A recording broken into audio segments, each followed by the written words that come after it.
पहलवानी जे हिसाब सां ताक़त कीअं थी आहे किथां पैदा थी आहे उन लाइ तव्हां खां असां एंट्री वठणु आहियूं। जी जी दरअसल ॻाल्हि इहा आहे त हीअ ॾात हिकिड़ी कुदरती मिलंदी आहे हिकिड़ी रब जे तरफ़ खां। बाक़ी मुंहिंजो ताक़त जो जेको राज़ आहे न, मां पापड़ ऐं खाखड़ खाईंदो आहियां।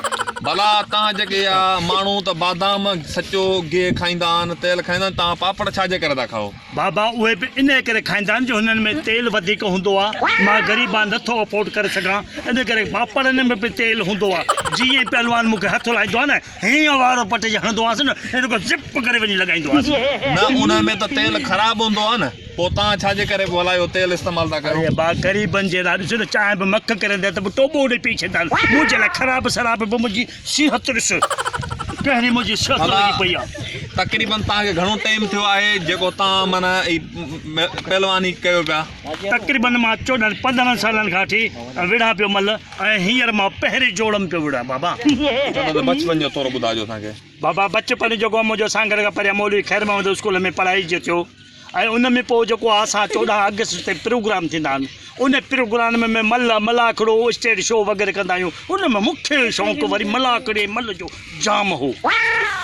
जानी तव्हां खां असां पुछंदासीं त हीअ जेके भर में जेके वेठा आहिनि तव्हांजा शागिर्द आहिनि या कहिड़े तरीक़े सां जेके एतिरी लालच रखे तव्हांखे ज़ोर पिया ॾियनि, इहो असां तव्हां थोरो ॿुधाइजो असांखे त जीअं छाजे करे हीअ वेठा आहिनि। चाचो भर वारो वेठो आहे, हीअ पुठियां वेठो आहे, इन्हनि जे नमूननि में ॿुधाइनि पिया त हीअ हिननि जो सफ़ा नमूननि जो बेरोज़गार लॻो पियो आहे, या मानी जे करे वेठा आहिनि हिते, या मोहबत जे करे वेठा आहिनि, इहो थोरो असांखे वाज़ू करे ॿुधाइजो।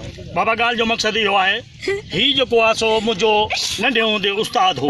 माशाल्लाह हींअर हिन जे वात में पहर कोन्हे, जीअं सुञे कुते में घर वेठो हूंदो आहे, घर में कुतो वेठो हूंदो आहे, ईअं वेठो आहे। पर हाणे रही ॻाल्हि त हीउ मुंहिंजो जेको आहे सो शागिर्द थिए पियो, पर हिन खे छपकोरी राति जो घटि ॾिसंदो आहे, 2-3 दफ़ा धिका खाधा अथसि, इन करे प्रोग्राम मां हिन खे मूं कढी छॾियो आहे। बाक़ी हाणे ख़िदमत या ज़ोर ॿोर ॾींदा आहिनि सुठा।